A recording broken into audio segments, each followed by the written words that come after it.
Well, a big part of your background is from an exercise component, and it's one of my passions also. So, and I think we're both in strong agreement that it's virtually impossible to achieve a high level of wellness without exercise into your program. So, I'm wondering what are some of the dialogues that you've seen people have, and what are some of these positive small steps that you can add people into to move them towards a program that will eventually serve their best long-term interest. Okay, great question. Well, first thing I do is I go through the same thing with everything, Joe. So the first thing I'd say is, okay, paradigm first. Let's get the paradigm of exercise out. Most people think that exercise is either, if they're not doing it already, many of them have never had the experience of the joy of exercise and how it changes your day. And, if you take an exerciser and try to take exercise away, it's devastating for them. So, But most people who don't exercise, well, all of the people who've never don't exercise don't know that yet. So the first thing I do is, and that's a real detriment, unfortunately, because they only see they only see exercise, and if you ask them to describe exercise, it's always with negative terms. And so that's really hard to move towards that then. In fact, it's impossible. It's against human nature. So the first thing is the paradigm. I say, look, we need to look at exercise not as a way to get skinnier or a way to get big biceps or a way to get it to the Olympics or anything else. We have to look at exercise as it is, which is a required nutrient for the genetic expression of health or homeostasis. That it's not virtually impossible to be well without exercise. It's completely impossible. You cannot genetically express health without daily exercise. It's not possible. And I can prove that.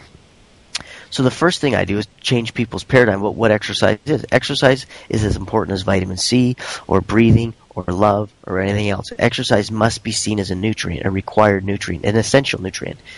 Once they can sort of see exercise differently, then I start to go through and find out things that they think are acceptable. I always start gradually. I say, would you be willing to buy some exercise gear, some clothes, some proper shoes, and would you be willing to go outside in the morning and deep breathe, say something positive about yourself, and perhaps go for a walk for 3 minutes? I say, but if you don't want to walk, you don't have to. You can just go outside and deep breathe, say something positive to yourself. And so if people are morbidly obese, that's where we start. If people aren't that way, then I can say, okay, well, what are you willing to do? Are you willing to go for a walk? Are you willing? And I've got everything from starting to do some push-ups to just standing knee bends. It's all in a progression. And so if you take somebody, there's a lot of people I know that are really strong runners that are absolutely terrible when it comes to strength and agility and power. And so it doesn't matter where anyone is along the scale. What you find out is you always get people to maintain their strengths, and then you allow them to start working on the areas that are weak. And the way that you do that is to change their belief system about that in that area that they're weak. So like I've had elite runners who are so terrible in terms of strength and power that it leads to injury, it leads to all kinds of things. They have no variability in their heart rate. They always get up their heart rate and they go for a jog and they're marathoners, and they end up with, literally they can end up with heart trouble because they don't get that maximum heart rate expansion of their arteries, which is really important. But they might have a real aversion to going to the gym or doing some push-ups or weight work, and so I have to find out what their aversions are by listening to their internal dialogue, and I do that because they'll write it down or they'll get to do it but on their own, and then we have to actually assess that dialogue as true or untrue. And the key to all of this is allowing them to see that their current dialogue isn't true. Again, it's not what we don't know that hurts us. It's what we think we know is true that is false that hurts us. And that's what I reveal with this exercise.